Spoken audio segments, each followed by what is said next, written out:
So we're going to talk about crisis conversations, not crisis communication exactly, okay? Because this is about a two-way interaction. And I want to encourage that this is not something you do by yourself. This is something that's a process, a community process. So it's using the power of your voice, but your voice as it's amplified and echoed in your interactions with others. So we're going to go through the first part of this as principles, as just sort of like the macro view, because every organization will be at the receiving end of an event that risks reputational damage. Any organization, a nonprofit, a small mom and pop, and a solopreneur, everyone is at risk. And even in family, in social relationships, this is something that comes with being alive. When bad things happen, it's what you do next that counts. Because after all, this is about decisions. It's about what you choose to do when something bad happens. Now, it could happen. Any of these scenarios that are pictured here could happen. You could have a restaurant that there could be an E. coli outbreak that can ruin your reputation. Nobody wants to eat at your restaurant. You might own a company that does deliveries and your driver may have a hit and run with someone and you have the liability. You may need to downsize and fire a number of people, and that's certainly not something companies like to do. Or you may have an unexpected fire or flood in the building that you occupy. All these things will have a direct impact on what you do and how you do it. I want to look at this example with you as sort of the epitome of the master of crisis communication. He's been on the cover of Fortune magazine. He's no longer, unfortunately, the CEO of American Express, but he has been coined by the business world, and Harvard in particular, as sort of the master of crisis, the CEO, the crisis CEO, because he handled so many things correctly. And he coined certain terms that stay with us to this day, which is we have to remember that reputations are won and lost in a crisis. And that couldn't be more true. And it's better to take charge than having to ask for forgiveness. So it's basically, he's saying you have to be accountable, you have to act quickly, and you have to own it.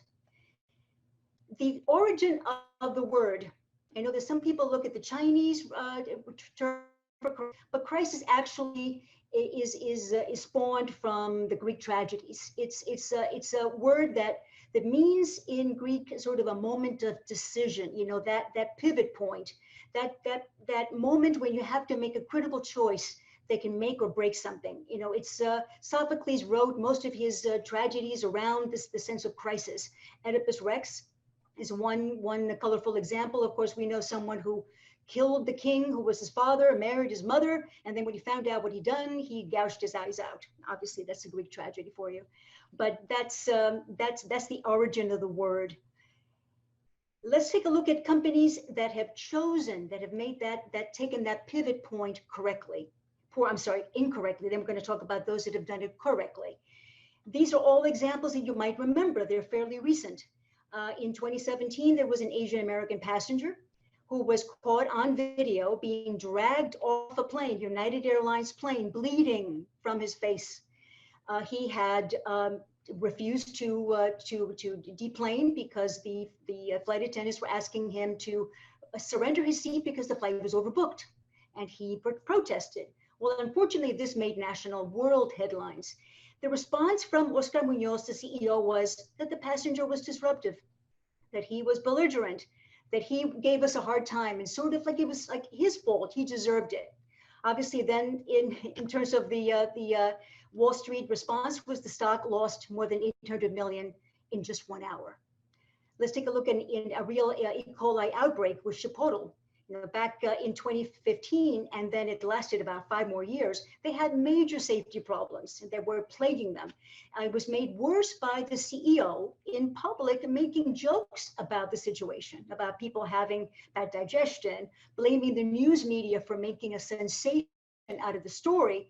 Well, unfortunately, it caused an 82% decrease in profits, and the stock dropped by 15%. Uber has had its share of crises.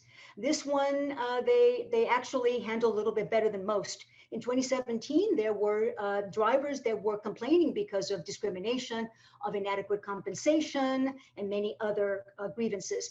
The CEO of the time was Travis Kalanick, and he basically just dismissed it, saying that these were just people exaggerating, that we were doing everything right. They refused to take action. Well, 200,000 customers said, we don't like this Uber. We're going elsewhere. We're going over, to Lyft or another service. He had to resign. So these are all vivid examples that have lessons for all of us. Let's take a look at the mother lode of mismanaged crises. This is one that is in just about every crisis communication handbook. It's in just about every business management text, which is the BP handling of the worst oil spill in history, which was the Deepwater Horizon oil spill. It was the rig exploding, 2010, 11 workers were killed. Tons and tons of gallons of oil were just poured into the Gulf of Mexico. Methane gas was all over. There was huge environmental damage to the marine life and bird life. BP was the company in charge, British Petroleum. And they were blamed, just sort of summarily, for the worst environmental disaster in history. They brought on the crisis more so because their CEO, Tony Hayward, was the face of the company, and he took his sweet time coming from London to New Orleans to deal with the situation. And then when he arrived, he just made himself scarce. He just didn't want to deal with the public or with the media. He diminished the impact, saying the Gulf of Mexico is a big ocean. So what's the big deal? He blamed the rig owners for the problem, and on and on and on. And then he was very famously quoted as saying, "I want my life back." And then a subsequent lukewarm apology. He showed little concern, serious lack of organization, didn't own the situation. Well, it cost BP more than $62 billion in fines and the cleanup costs, and the stock took a nosedive. So with that as sort of the poster child for what not to do, let's take a look at some companies that have done it right. Starbucks a few years ago in Philadelphia had a situation where the store manager misidentified two Black gentlemen who were in the store. He accused them of loitering and trespassing. He called the police. Well, of course, that was caught on video and sparked tremendous protests. The CEO acted quickly and took responsibility, said, we're going to do things differently. And the company was praised for their action. Facebook similarly had a huge data breach, and they've had many, many crises. This one had to do with the Trump election campaign. Cambridge Analytica, well, Zuckerberg put his persona into the picture. He apologized to Congress, and you see him having a very, very warm and amicable handshake with a member of the Congressional Committee. I'm going to go quickly through 3 more slides because this one's important. This is the very platform that we're using, and it's actually, the picture is worth 1,000 words, because as we all know, there's been Zoom bombing, there's been security breaches. Basically, Zoom since the pandemic has had a crisis every day. So what happens? The CEO and founder Eric Yuan says, I'm going to go out there, I'm going to show my face, I'm going to apologize, I'm going to show we care. I mean, what a better virtual background than this one, with the heart, and we care about all of you. But he did say, we made a mistake, we fell short, but we took action quickly, we learned our lessons, and we're stepping back and fixing it, because he said that with popularity comes responsibility, right? Another wonderful example, Juan Andres. He's a very successful restaurateur, a culinary icon. He puts his time into feeding people. He feeds people in fancy restaurants, but he also feeds the poor and the needy and people who are in crisis situations as a result of hurricanes. He's doing it now with healthcare workers. He has made a tremendous, tremendous bounty of trust, because he has addressed what matters most, okay? And he has put his values into action. Another great example, I love to see this photo, during many of this is in particular during Hurricane Sandy. Everyone expects leaders to care, to show empathy, to express that I feel your pain, and to be truthful about it, and to have actions that match their words consistently over time, and again, that match the values. And this is really important because we saw it in the case of BP. Silence isn't golden, seen as an admission of guilt. If you're late to the game, if you show basically that you have nothing to say, people will say it for you. You have to acknowledge the problem and take responsibility quickly. And speaking of quickly, there's something called the first move advantage, the first out of the gate controls the narrative. If you don't do it, your competitors and critics will do it for you. News hates a vacuum. Somebody will always create it if you don't create it yourself.